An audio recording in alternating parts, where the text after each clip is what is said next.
Is there such a thing as the perfect movie? Truly, honestly, objectively. The answer to that is no. There's not. I'm just going to start off by saying objectively, the perfect movie doesn't exist. But subjectively, the perfect movie can literally be any movie. And I think that's the lens that we should start viewing movies through.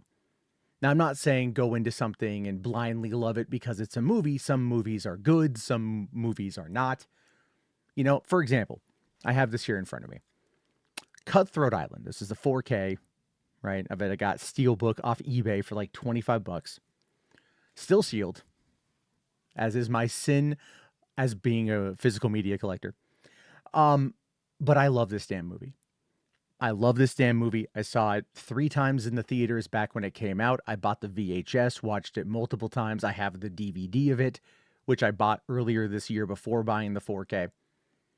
I've always loved Cutthroat Island. I've always spoken fondly of Cutthroat Island. And so I was a little bit surprised when a movie that I hold so dear, a movie that I love so much, was seen as bad, was seen as destroying the pirate movie genre for at least 7 years until we got Pirates of the Caribbean in 2003. An objectively better film, yes, but one that I don't love as much as I love Cutthroat Island, despite the fact that I've seen Pirates of the Caribbean like 65 times. It's a whole other story. But it reminds me of back in 2012 when I was working with a company called Aldemisa, and they were producing a movie called The Devil's Pass.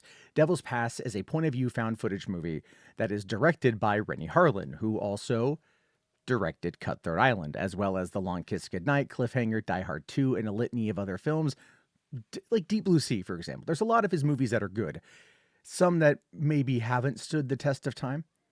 But when I was talking with the people at Aldemisa, when they were pitching me on this idea and they said who the director was, I lit up. And I was like, oh man, I love Renny Harlin. Long Kiss Goodnight, Die Hard 2, Cliffhanger, and of course, Cutthroat Island. And they stopped me. And they said, no, no, no, no, no, no, no. We don't talk about Cutthroat Island here. And I was perplexed. I was like, I mean, I know the movie maybe was panned by critics, but goddamn, right? Like if I were to be in a room with Renny Harlin, which I never was, by the way, I would have gushed over Cutthroat Island. I would have been like, dude, you had Skeletor as the villain, like Gina Davis kicking ass as a pirate. You know, like the whole map to the treasure was literally tattooed on a dude's skull. The movie opens with a guy getting scalped. Like this movie like is fire. I would have totally gone off on that film, like how much I like it. But they were like, no, no, no, no, no. We don't want to talk about that movie. And it goes to show you just how subjective movies are. You know, what is the perfect film?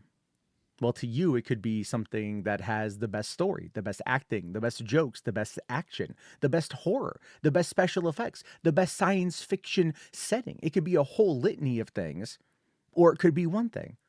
It could be a mishmash, a jambalaya, if you will, of many different genres and themes and tropes, or it could just be something as simple as a movie about clerks working at a convenience store and a video store, and it's more like a slice of life, and you're just a fly on the wall viewing things through the lens of a security camera. Am I saying that Clerks is a perfect movie? To me, it's a life-changing movie. Cloverfield is a life-changing movie. Blair Witch Project is a life-changing movie. These movies are, in my opinion, perfect because of what they mean to me, how I feel when I watch them. I was watching Teenage Mutant Ninja Turtles Mutant Mayhem with my daughter last night.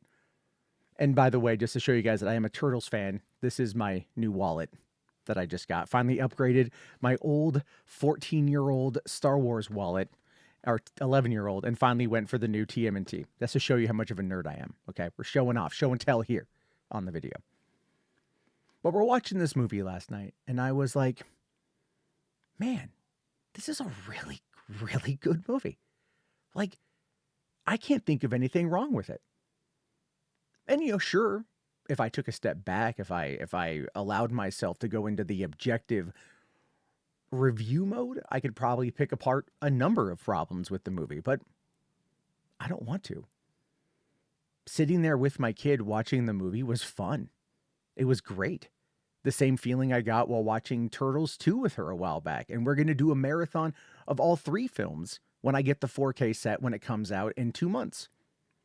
In fact, she's been asking me to watch the originals, and I'm like, hold on, we're going to wait until I get the 4K because these are, well, I mean, to my 8-year-old brain, perfect movies. Maybe not the third one, but I haven't seen it in a while, so maybe my opinions on it will change.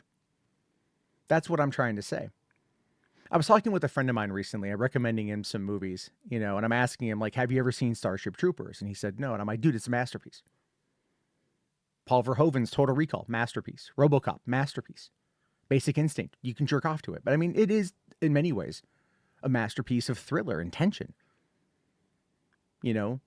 Like sometimes I feel like I approach movies like when Homer was a food critic on The Simpsons, how he likes everything, and that gets everybody fatter.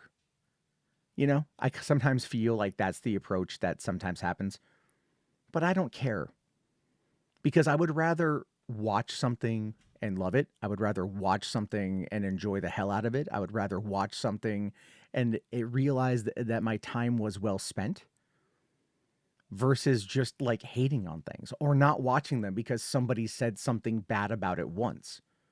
And I'm not to say that I've never let people's opinions of a movie creep into my own opinions, or to prevent me from watching one.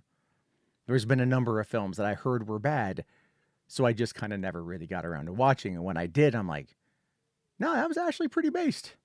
That was actually pretty good. I don't know what was going on, But I've said many, many times that there is no such thing as a bad movie. And what I mean by that is movies that are made with good intent, right? The person wants to tell a story. They want to make a film. They want to create. And they're not doing it because it's some kind of like soulless corporate mandate, which we do get a fair amount of those. But I still think people go into making them with the best intentions. So my job as a watcher, as a lover, I don't want to say a connoisseur because that sounds kind of pretentious, but as a person who has seen probably around 2,500 to 3,000 movies in my life, I love them. And I want to enjoy them. I was watching A Working Man last night. And, Jason Statham kills everyone in the movie. Is it a perfect movie? No, there's a lot to say about that movie. But what it was unafraid to be what it wanted. What it was a throwback to late 80s, early 90s action films, a vehicle that you could tell was a Stallone movie that then got turned into a Statham movie.